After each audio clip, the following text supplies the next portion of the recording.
What's going on, YouTube family? Welcome to Automotive Life. My name is Lucky, and today I'm going to be answering one of the most common questions I get asked. What is a wholesaler? How do you make money doing wholesaling, and can you sell to the public? There's a lot of questions I see over and over again, so I figured I'd make another video. We did this video probably about 6-7 months ago, and so I figured I'd make an updated video, talk a little bit about it, since we talked about our new company, myvehiclevalue.com, and a few other things, and it's brought up the questions of wholesaling.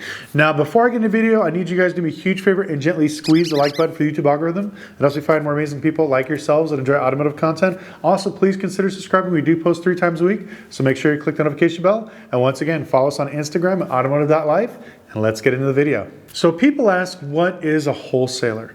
Wholesaler is something completely separate from a dealer. Now, when you're a dealership, you're allowed to sell to the public. You're allowed to go to the auction, buy cars, fix cars, sell them, do your own financing.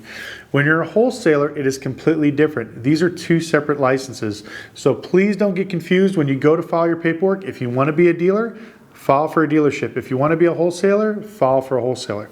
So one of the biggest main differences, which I'm going to start the video off with because this is the most important, I've seen a lot of people screw themselves up. So let me go ahead and lean into the camera and tell you guys, if you are a wholesaler, you are not allowed to sell to the public, period. I don't care if you think you're tricky, you're gonna put it in your name and pay taxes and turn around and sell it. If you get caught selling cars to the general public as a wholesaler, the DMV has the right to take your license away. And if they don't take it away, they're probably gonna give you a really big hefty fine. So it's extremely important. Before we start off the video, like I said, as a wholesaler, no matter how clever you think you are, or you're doing stuff with open titles, you cannot sell to the general public. All right, now that we've got that out of the way, so if you are a retail dealer, you can do a lot of the same things a wholesaler. So a lot of times I tell people it's actually better to get your dealer's license before you get your wholesaler license. Now, in some states, if you have a wholesale license, you can get them in like a virtual office, a back of a real estate office. Like you can do it in all kinds of spots where as a dealership, you need a storefront. So one of the main reasons why people do wholesaling is because they're trying to save their overhead. So if that's your case, if you're kind of dabbling into the industry and you're looking at getting into the automotive game, then I would recommend being a wholesaler. So this way, if you can make money doing wholesaling, more than likely you'll be successful when you become a dealer. Now, when you are a wholesaler, you're allowed to buy from anybody. You can buy from auctions, you can buy from people, you can buy from banks, you can buy from companies, you can buy from whoever you want, and you're 100% allowed to do so. The caveat is once you buy from any of these parties, you're only allowed to sell to 2 people. That is licensed dealerships and auction houses. That is it. I don't care if you think you're sneaky, you're gonna run it at a charity auction, I'm telling you, do not do it. Just run it at Mannheim or Adesa or whatever local small car auction you have in your area and build up your dealer network. Now, a lot of people think, well, you're wholesaling cars, you're flipping cars. Yes, your wholesaling cars is good when you first get into the industry because your whole goal is to go out and find a car, buy it for a good price, clean it up, and then offer it for sale either at the auction or to a dealer. Now, if you want to be a wholesaler, what I recommend doing is really build your network. A wholesaler is only good as his network. I don't care if you're the world's greatest buyer, you have all this knowledge of automotive industry. If you don't have a network to sell your cars to, you're pretty much done. So what I currently do right now is I buy cars from all over the place. You know, as you know, myvehiclevalue.com, we're going to be going out and buying cars across the United States. And what I do is I have a dealer network, a list of franchise stores as well as independents. Every time I buy a car, if it fits into a certain demographic, I know who to sell it to. So let's say I buy this 2020 Chevy Malibu, and it's a great car, it's low miles, it's clean Carfax. I know this is a franchise car. I'll get all the money for it. So what do? I have a massive email list. I just click on all my franchise stores. Hey, I got this beautiful 2020 Malibu, 10,000 miles, clean Carfax, 1 owner. And I'll send it out to them and I'll put my price. Let's say I paid, just for fake numbers, let's say I paid 20, I'll mark it up to $22.50 and see if anybody bites. Sometimes you may get a bidding war and you'll get more money. Sometimes you say, no, I don't really want it. It's a Malibu. It's not a popular car. I'll give you 21. If you can make $1,000, turn it and burn it, go for it. But that's what you want to do, is you want to build a network. Now, on the other hand, if let's say it's a 2015 Malibu and it's got 110,000 miles, I have a list of independent stores that buy these type of cars. I know which stores need them, what banks will buy them, and that helps with me becoming a wholesaler. Now, the cool thing about being a wholesaler is you sell everything as is. Now, if you're a dealership or you're in the dealer game, as is a beautiful word. So if I sell you this Malibu and you take it down the street and all the wheels fall off and it catches on fire, hey, that's your problem.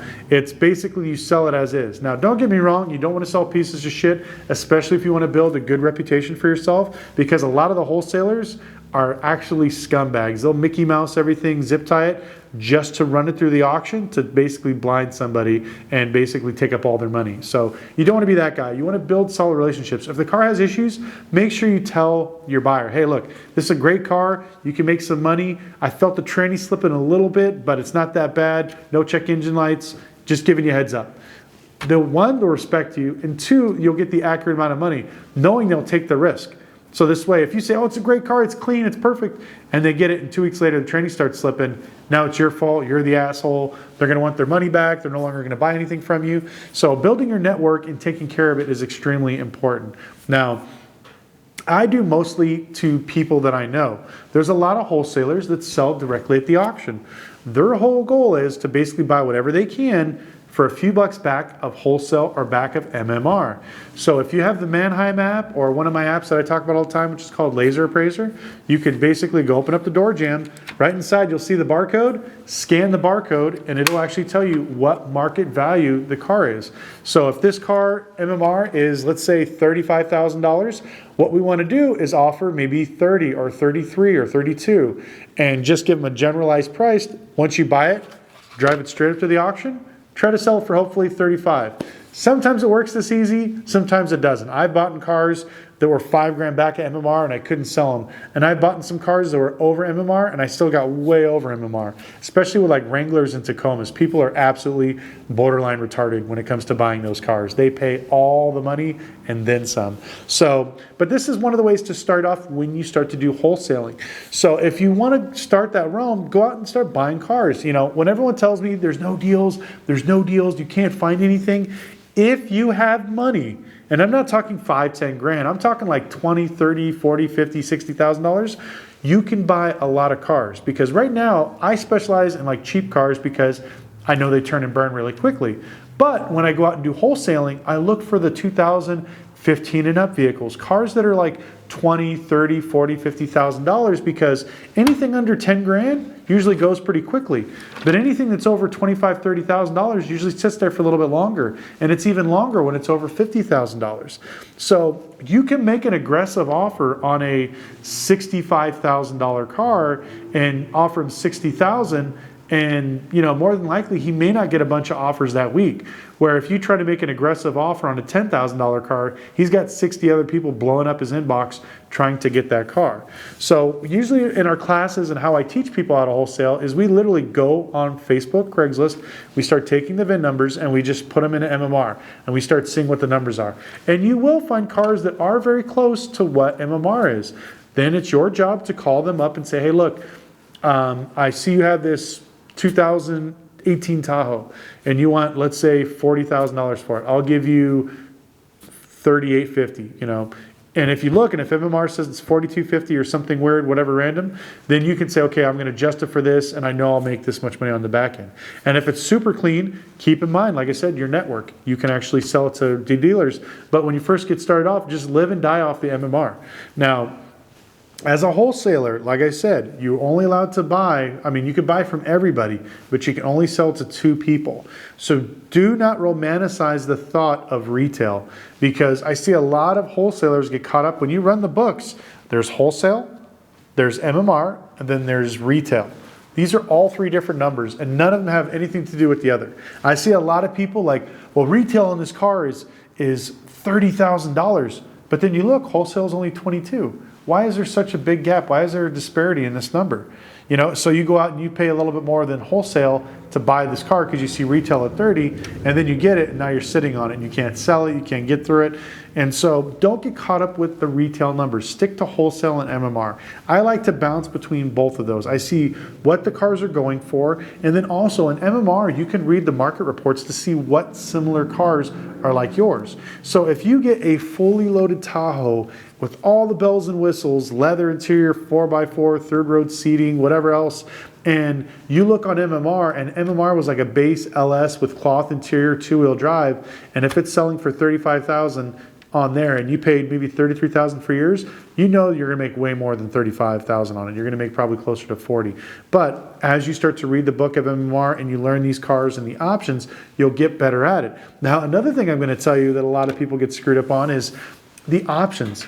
Do not option out a car. I know a lot of people are like, oh, but the options is what makes it worth all the money. Yes, when you buy, we try to buy what's called a base book. So if, let's say, for example, you have a Camaro. My friend, David, shout out if you're watching this, he had a beautiful 2012 Camaro. The thing had 30,000 miles, super clean, had a bunch of options. Now, if I were to buy that car, I would book it out as a base Camaro. And then I think he had like a $6,000 add-on for low miles. I will give somebody up to $2,000 for an add-on. That is it. I will not go above that, because when you start playing with these fake numbers, it hurts you, because these are just calculated numbers. So a lot of wholesalers are like, well, I added the features and I added the miles and it added $10,000 onto the book. So instead of 30, I'm going to offer 40. And then they offer 40 for it, and it goes to the auction. It keeps getting 35, 35, 35. And they don't understand why they're losing $5,000 is because they option the hell out of their car. Dealers, not to sound bad, a lot of the dealers are dumb. They're going to scan the car, they're going to see base MMR, and that's what they're going to bid. I'm telling you, it's like zombie monkey mode. They literally walk up to the car, scan it, it says 35. I'm going to bid 35. And they stop. And that's it. So you don't want to get caught up in adding all these features, because you're taking the time and due diligence to know for yourself, which is great, especially if you're retailing it. But as a wholesaler, none of that matters. Don't get caught up in those details. Don't go out the extra mile and be like, oh, it's got the extra 21-inch platinum wheels and it's got the red stitching leather, which is like an extra $60 ad. Don't do it. Base book, $2,000 in upgrades max, whether that's miles, lift kit, suspension, I don't care what it is, $2,000 max. Don't go over that. You can't justify it. I don't care what you say or anything else. Now, when you're a dealer, you can justify it, because Kelly Wholesale Blue Book, as you type the VIN in, you can click the little boxes with the options, and when you send it into your bank sees all the extra features. It's like, oh, this is a nice fully loaded model. We'll give you some extra money for your lending purposes. But when it comes to wholesaling, none of that matters. So please don't get caught up into that. Now, one of the things that I see a lot of wholesalers do too is, we talked a little bit about it earlier about trying to sell to the general public. I made this statement in a few of our wholesaling videos. If you buy a bunch of cars wholesale, leave them at your office. Don't take them home. And the reason I'm telling you this is because I've seen so many wholesalers, especially here in Vegas and California, they're always trying to sell cars out of their driveway. They sell it like, hey, this is my car, it's for sale, and then they turn around and they sell it in their driveway, and then they take it to their friend's dealership to do the paperwork. Don't ever do that, because what's going to happen is if they have a problem with the car, they're going to go to the DMV and make a complaint. And they'll be like, where did you get the car from? Well, I got it from this guy's driveway, but then he took me over here to this dealership. If you're showing, which is called selling a car, on your personal location, that is an automatic $10,000 fine. In some places, they will snatch up your license. So don't do that. Now, I get a lot of people asking me, how do I feel about consigning cars to dealers? So if you trust this person and they're your best friend and everybody else, and you guys are, married and you guys love each other and you've been friends for 50 years and you want to consign a bunch of cars to them, you can go for it, but I still wouldn't do it. There's a few reasons why. As a dealer, let's say you consign this car to me. Okay, it's your car, but it's consigned to me. I'm going to sell this thing to Wells Fargo. Wells Fargo pays me $50,000 for the car. Now, I have an agreement with Wells Fargo to give them the title, but Wells Fargo trusts me, so they give me the money up front. So the car's gone, I got my $50,000, Wells Fargo is waiting for their title, and you, the wholesaler, is waiting for the money for this car. If the dealer decides he doesn't want to pay you, he doesn't have to. He could sell that car, do whatever else, and there's not a damn thing you can do about it. You can cry, you can go to the DMV, you can complain, doesn't matter. You're not going to get your money back, and he could totally burn you. I've seen this happen many of times. We have a dealer in Texas that we shout out to Sam. We went down there because he had a business partner that basically did the exact same thing. They gave him a bunch of cars. He sold them out to a bunch of banks. They never got the titles, and they burned a bunch of banks and burned a bunch of wholesalers, and it was really bad. They wound up having to close their dealership and restart over, and you don't want to do that. Another reason why you don't want to have your consignment cars sitting on a dealer's lot is, let's say they owe somebody like Next Gear Capital. If any of you dealers are watching this, you know how much of jerks Next Gear Capital can be. If you owe Next Gear Capital money, they have the right to take whatever's on your lot. They don't care. It could be your grandma's car, it could be your brother-in-law's car, it could be me, the wholesaler, that's giving you this car on consignment. They don't care. And especially if you bought this car from, like, let's say Mannheim or Adesa, they have the power to get a new title. So another dealer that we dealt with in Louisiana, same thing. He had 30 consignment cars on his lot, or 30 cars to another dealer. Next year came, picked up all the cars. Said they owed him like $1 million. They're not getting any of their cars back. He showed them, hey, look, here's the titles. These are my cars. I purchased them. These are mine. And half of the cars that Next Gear could get the titles for, they kept them. They're like, whatever, you got to sue this guy. And then the cars they couldn't get the titles for, they just gave it back to him. So he got, I think it was like about 60% of his cars, but a lot of them he ended up losing because, you know, Next Gear got the titles from the auction to get them. So that's why I don't really like people doing wholesaling deals when it comes to that. Now, if you want to do this and you're dabbling in that realm, make sure there's a lot of trust. And then when you give the guy the title and you do the deal, you make sure he writes you a check there on the spot. Tell him you won't cash it, but he has to write you the check on the spot. And once it cashes, then you'll give him the title. Because if he writes you that, now it's fraud, because he actually wrote over, let's say this is a $30,000 car. He wrote you a $30,000 check. You go to cash it, never cashes, put it in your bank account, let it bounce, never give him the title. All you got to do is go to your district attorney. Hey, he gave me a check for $30,000. It was fraud. Go after this guy. And they will actually go and arrest the guy. So that's how you do it. And if you are going to be doing that type of thing, like I said, if you're going to be selling cars out of your backyard or your street or your house or whatever else, say this car is for sale. If the customer calls you, says, I want to buy it, say, no problem. Meet me at whatever 1010 Main Street at Bob's Auto Sales. And just drive that car down to Bob's Auto Sales, meet the customer, talk to him, make sure everything is good to go, and then you give it to your dealer friend to finish up the paperwork, and you're in and out, and you're good to go. So if you're starting your journey being a wholesaler, keep these things in mind, because they will definitely pay you benefits down the road. And this will help you get set up when you basically become a dealer. Like I said, if you're able to make money doing wholesaling, you will crush it as a dealer, because most dealers, even today, still don't know how to buy and sell cars at the auction. They know how to buy cars at the auction, but they can never sell their cars. You always hear the same story over and over. Well, I bought this car, I paid all the money, and now the car's sitting here, and I ran it 16 times, and nobody's giving me even close to what I did. It's because you didn't buy the right car, or you probably didn't pay the right price. That's one of the things you got to get good at. So when you become a wholesaler, you live and die by those numbers. So once you get good at that, then you make a killing once you move over to retail. So anyways, I won't ramble too much, but I want to thank you guys so much for watching. Head down to CES. If you're here in Vegas for CES, message me on Instagram. I'll say hello to you guys. Do me a huge favor. If you felt like you've learned anything, smash the like button for the YouTube algorithm. I truly appreciate it. And if you have any comments, please put them in the comment section below. As you guys know, I answer every single one personally myself, none of my staff, just me. So please ask me whatever you want. It definitely helps me with as far as YouTube algorithm. Channel's growing fast. I think we're like at 63,000 subs right now, almost to 70, which is amazing. I'm telling you, once we hit 100, we're gonna do something stupid. Either a giveaway, we're gonna fly somebody to Vegas. I'm either gonna mail you a hooker, something random. I don't know what it's gonna be yet, but stay tuned for that one. But I wanna thank you guys so much for watching, and we'll see you next time.